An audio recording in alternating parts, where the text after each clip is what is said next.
I had the music. I wrote the music, and I played it for him.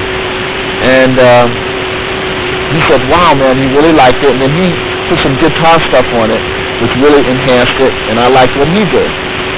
And then he went home. It was around 9 o'clock at night or something like that. And around 4 o'clock in the morning, he calls me up, and the phone is ringing. I'm asleep. I go, "Hello, what's up?" And it's Prince, Peppy, wide awake. Finished that song, man. And I didn't want to let him down and go, "Man, do you know what time it is? It's like 4 o'clock in the morning." I didn't want to do anything like that, so I just said, "Wow, that's really great." I could care a lot. I really cared, but I could have waited till the morning. Another thing he'd do is go through red lights. Drive through red lights for his very first time. He would drive through a red light with us in the car. It was sort of like a dare type thing, and I'd have to pray for him to stop. Prince, please let me out of the car, please. Jimmy, please, man, just let me out right in the corner. I don't care, man. And he would just look at me like he had some kind of magic. I swear to God, like he knew that no cars were going to hit him when we went through this red light. And I didn't like that, though. That was too much for me. I was like, hey, okay, I can go along with the mythology, hey, but this is like, so that's the kind of guy he was. Because he sang in a falsetto voice, I don't think that he had fully gained the confidence of the acceptance of that kind of a voice. And so he would tend to sing very quietly. And I remember I was always in the control room. I didn't have the world's best equipment. And I was shoving all the faders all the way up and trying to get his, turning everything up I could. And having him move closer to the mic and trying to get a little more volume so I could see some needle fluctuations on the VU meters. And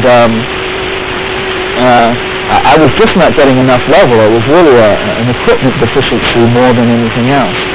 And so I had to get Prince to sing louder. And so one of the ideas that I tried, I said, "Look, I'm going to scratch the approach we've been doing and try something new here." So I laid pillows down on the floor in the studio, and I had him lay down. And I put the microphone virtually in his mouth, and then we turned off all the lights. And I said, "Now I'm just going to leave you laying there for a while just to kind of get relaxed." And we put some headphones on him. And there I am in the control room, pitch black, with this match, trying to find out where the right buttons are. And there's Prince out there somewhere, laying down on the floor with this microphone in his mouth. And I start rolling the tape, and all of a sudden, I get a louder voice. And I think, this is it. I found the magic. Prince really conjured the whole Purple Rain mythology, I think, in order for him to be able to survive and to break through. Because, in fact, Prince grew up in Minneapolis where there were no creative outlets for his music. There were really no models for the kind of music he was going to make. He had to fashion it as he went along, and he, in the process, fashioned the whole world. When Purple Rain was filmed, all the tourists came in. It was Prince there. I could have Sonny Ade or Neville Brothers on stage, and people, who cares, they want to see Prince. Is he around? And you'd say, but look, this is Neville Brothers. They're great.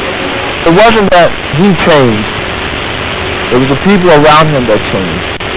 And I think later on, because he could get anything he wanted from people, that it affected him. Whether it's good, whether it's bad, that's who to say, who knows. But I think that he started really feeding off of other people wanting to do things for him. At first he would go, no, man, I do that, I'll do it. And then, when you get 10, 15, 20 people who want to do stuff for you all the time, then you go, oh, okay. And then it just gets to a point where he didn't have to do anything anymore but his music. Prince came up at a time when the playlists on radio were as drastically segregated as they'd been in time since the early 60s. And he really played a vital role in spirit and in direct lineage in helping to break down those barriers. Michael Jackson really get most of the credit for breaking down the barriers that had started up at radio. But I really think Prince and his whole kind of crossover project from Dirty Mind onward also had a great deal to do with that. He simply refused to admit of any kind of stylistic boundaries, and I think that had a really healthy effect on what was becoming a more and more segregated musical set of playlists at the time. And there was a very deep sense that he had to compete with Michael Jackson. That was his only competition. And there was enough closeness and style that he had to peg out his own territory. I believe that he had a lot of musical influences, but I believe that Prince was not the type of person to be influenced and sort of stuck emulating that kind of person. I believe that he was the kind of talent that could take a liking to a particular artist and take what they were doing to the next level.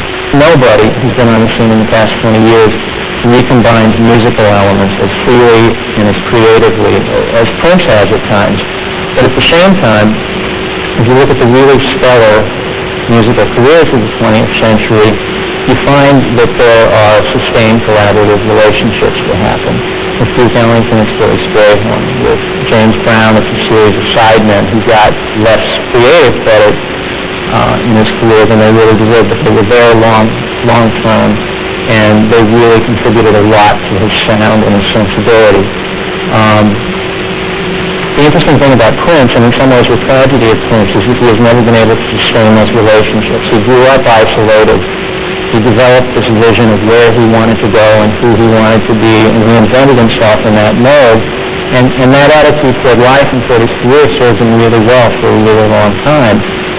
But at this juncture in his career, speaking in 1992, I wonder if he hasn't gotten to the point where he's beginning to run dry. He's beginning to lose his own self-critical faculties because he doesn't have stable relationships with other people who can afford to be honest with him and who can input ideas that he'll respect and work with. But I think in the years to come, he will always be successful because that's the kind of songs he writes. He just doesn't write love songs. He writes songs about life, about real things, whether you like it or whether you don't, whether it's about incest or whether it's about God. You know, you either like it or you don't like it, but it's facts.